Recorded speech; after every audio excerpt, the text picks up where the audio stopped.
Hi everyone, Maxine here with Tink and I Treasures. Welcome back to my studio.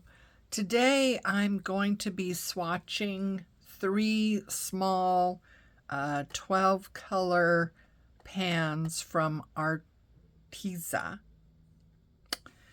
And the first one here is the metallic incandescent watercolor paint half pans.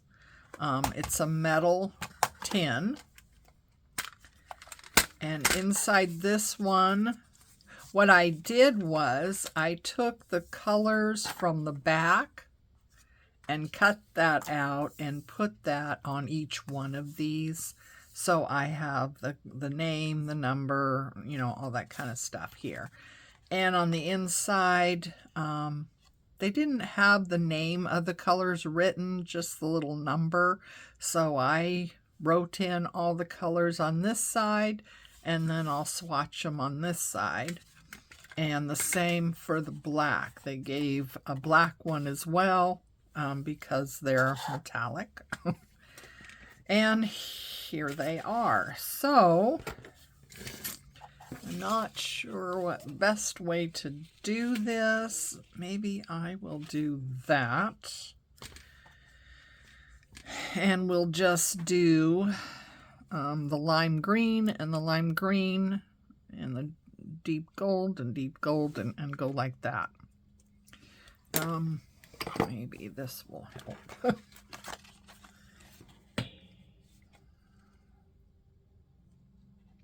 Clip that right there. Okay, yeah, that's gonna work. Okay, and we're all light on the subject here. And light, oops, wrong one. Make sure I get which light is it that's gonna give you the right color. No, that's not working. Wait a minute, where am I? Okay, hang on. Get that bright. And then I think that one is, hopefully that's the right one. Okay, so I am using a number 6 Princeton Velvet Touch, just if you want to know. And I haven't sprayed these at all yet, so let's just see how the color comes up. And we'll do the white first, get a little bit more, and do the black. I've never used a metallic, and I'm not sure that I'm going to. These were some I bought off of Facebook, and I saw it was 3, different pans, but unfortunately the pictures were so small that I couldn't make out what the pans were. I just saw this picture and I thought, okay, and it says Enchanted Forest. So I thought it was, Enchanted Forest. I did not notice or see that it was metallic. So I'm not sure why they called it Enchanted Forest, because none of these colors to me look like forest colors. There's the white. Of course, you're not going to see that on the white. But over here, see, now the black doesn't look very well. I guess black wouldn't show up on black very well, would it? Okay, powder blue. The paints are not coming up that well, I don't believe. And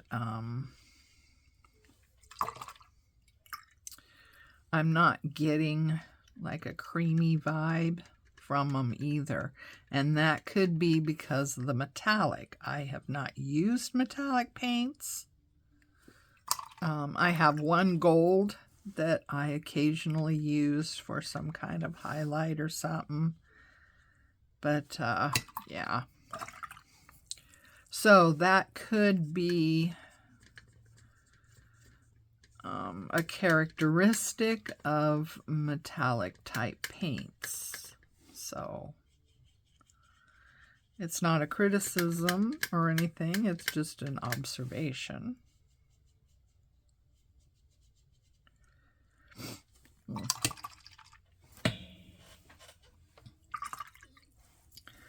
So now we're going to go the second row here, and this first one is sea green.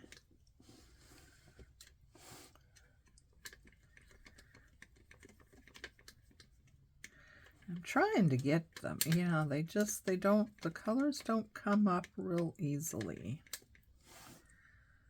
So, oh my. That looks like sea green. I mean, it looks like it's green in the pan, but you can see this, right?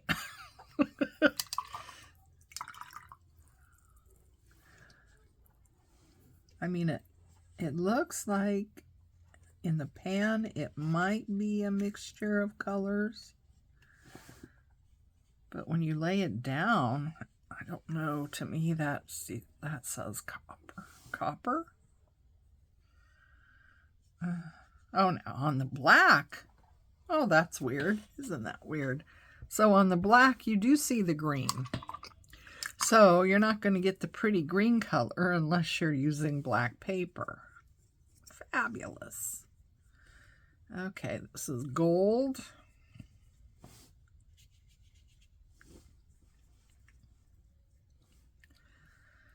Yeah, it doesn't come up well with, you put water in there.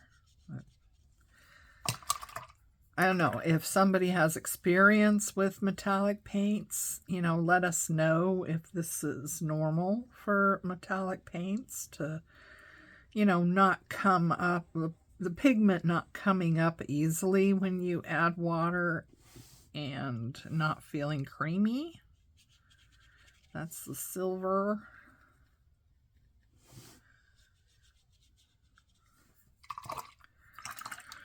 Okay, this is strawberry red. Yeah, none of these colors I would say would be enchanted forest. So, I don't know.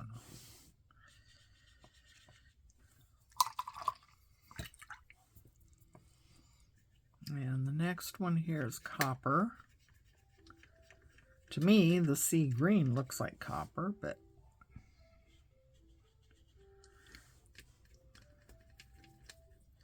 or what's that other word?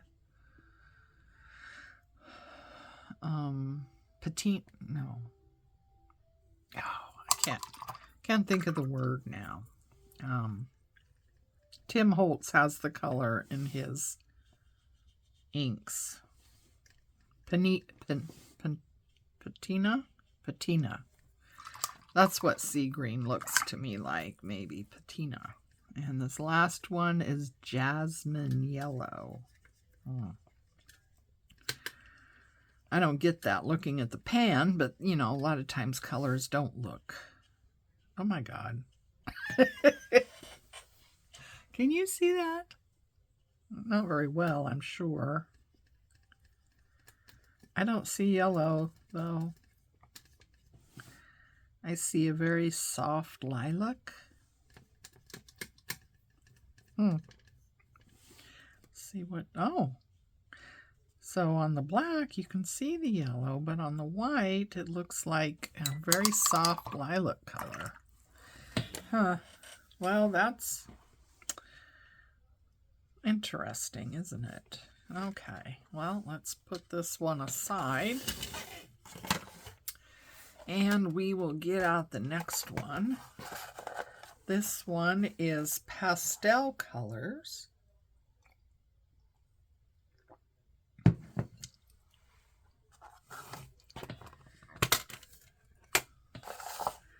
And I did the same thing. I cut out what was on the back and put that, and it says pastel colors here. So I'll always remember.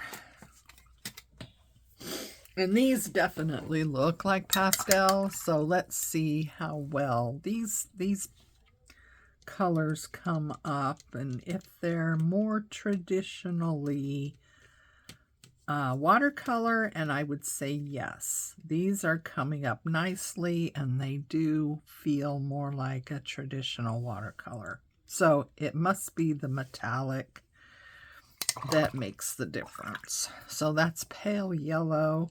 This one is lemonade yellow.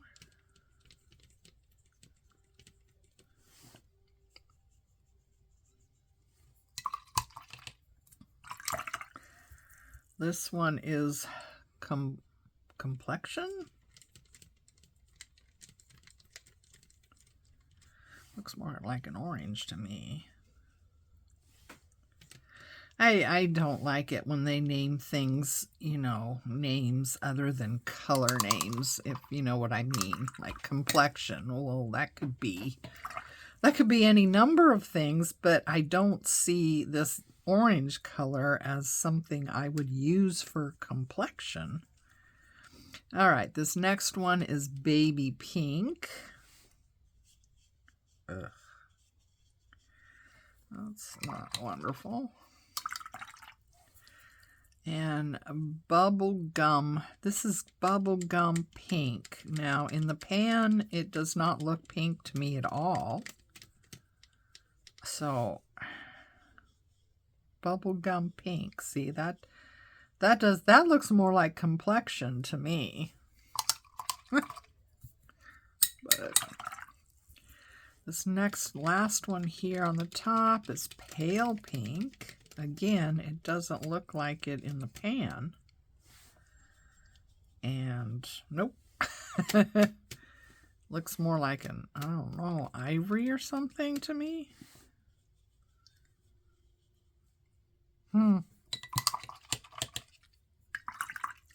All right, down below we have lavender, which again, this doesn't look like lavender to me. It looks like pink.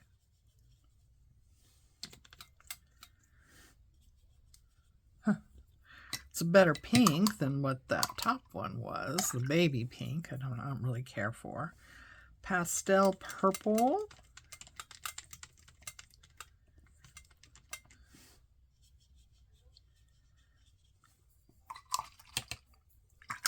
Looks more like lavender. This one is dusk.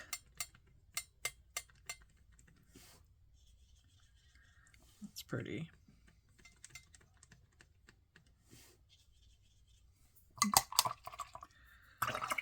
And baby blue.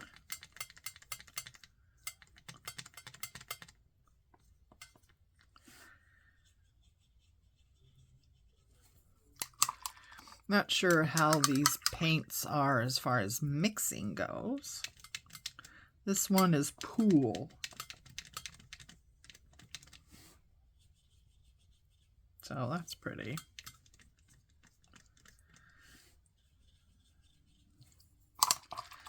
And this last one is celery. This has all been done in real time, guys. I don't edit things out or anything like that. It takes as long as it takes. Oh, looks like we have some color mixing going on there. Those guys wanted to introduce themselves to each other. So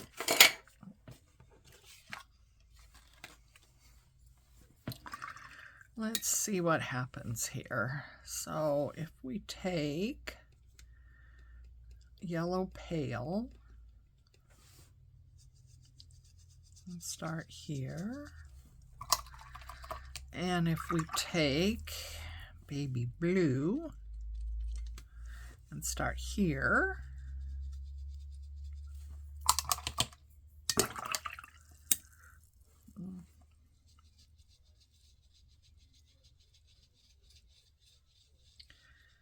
Oh, they mix nice.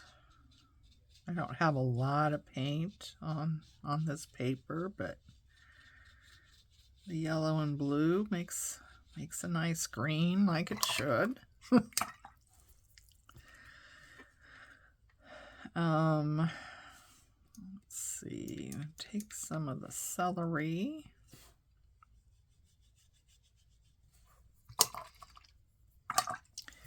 And let's try the pool.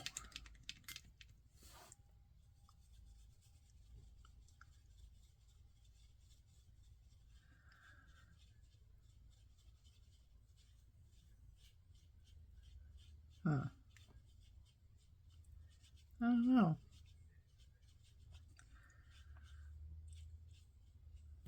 Are they mixing well? I'm not sure. So, that's that one.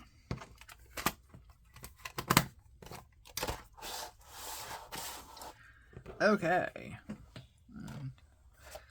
The last one is Earth Colors. And again, I did the same thing here. And I had to make my own because this one didn't have a swatch thing in it. So it did have a little water brush. So these other ones say that they were supposed to have a water brush, but they didn't.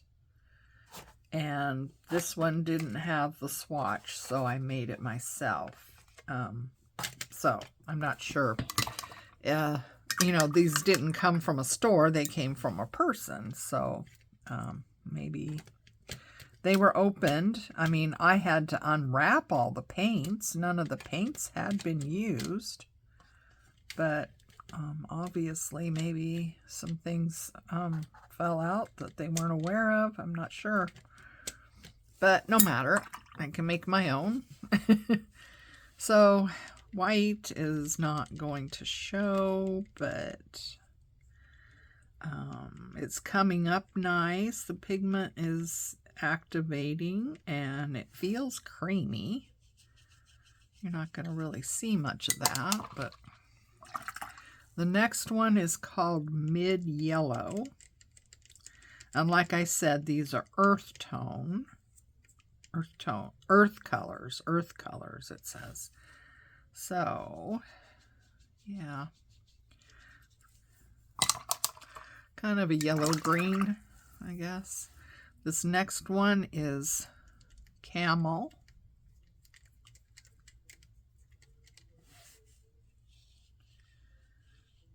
Nice brown color. The next one is Raw Sienna. Again, these colors, the pigment is coming up easily, and they do feel creamy. So I like that. Okay, and the next one is Mars Brown. Kind of looks black in the pan, but we'll see. Really dark, but there is a brown tinge to it. I'm not sure if it's coming through on film or not, but there is a brown tinge to it. It's a really dark color. Okay. And the next one is brown. That does not look brown to me. That is crazy, isn't it? That's not brown. What the heck? That's caramel. That's sienna. Brown. I'm sorry, that's not brown. So I don't know.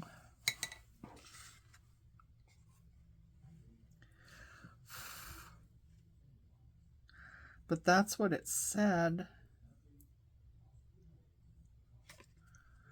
That's what it said on the little wrapper that I took off. I wrote down all these as I was taking off the wrappers. So, I don't know. This next one is moss. Oof. Not really a moss in my opinion, but what do you think? This next one is matcha green. It's looking more like a moss to me. See, now that looks like moss or sap, maybe. That's a good color. And this next one is pale green. They're floating around in here awfully easy. They're not really clamped down very well. Okay, pale green. Yep. This next one is basil.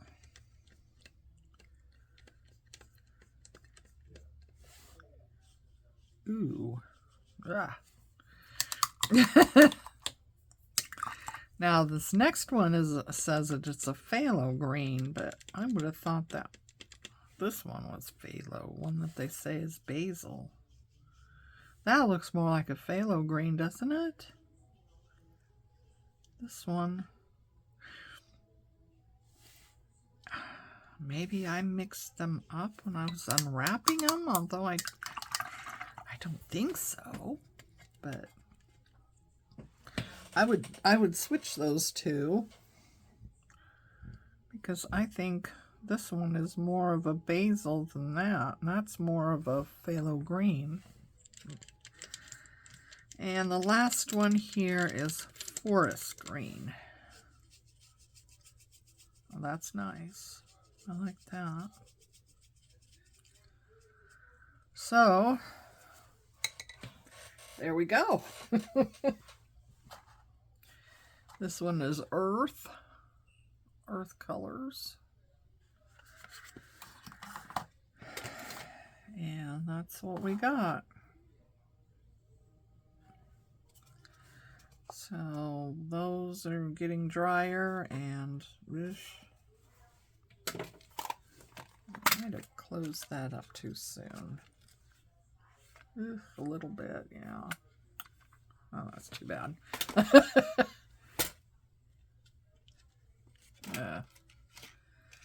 Darn. I shouldn't have closed that up. Okay, so let's get out another scrap of watercolor paper.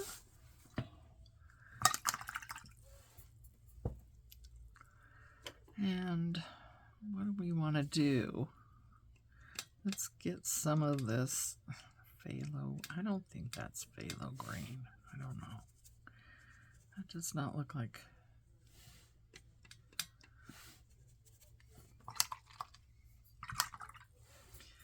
And camel, I guess. Let's see what this does.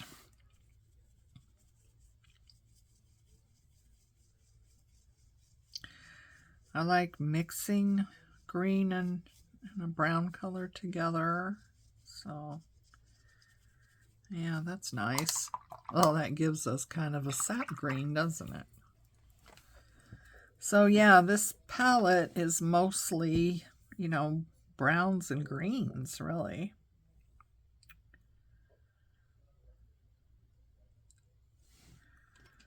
Let's see. Forest green.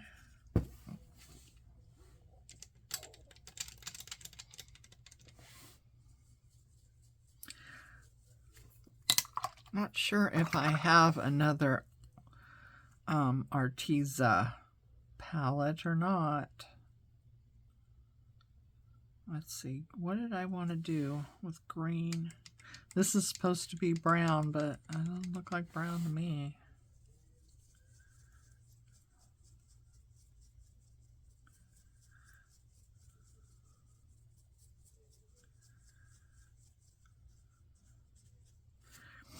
That makes a nice color too.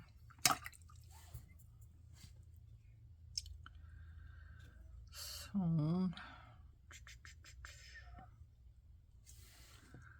let's see. It's raw sienna.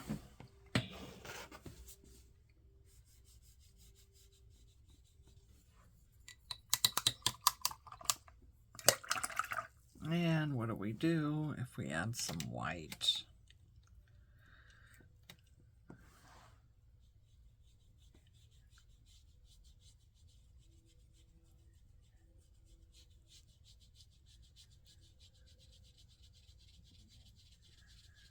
And mix it in with the green.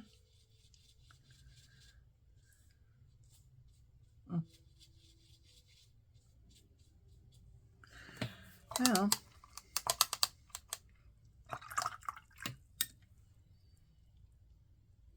it blooms. It blooms. You know, sometimes that's a good thing, sometimes it's a bad thing. It all depends. And one more thing I wanted to give a try, and that is, how much does it travel? Personally, I love paint that travel. I love M-gram because you touch it into water and it just explodes, and I love that. That's my whole reason for liking watercolor in the first place, is that explosion.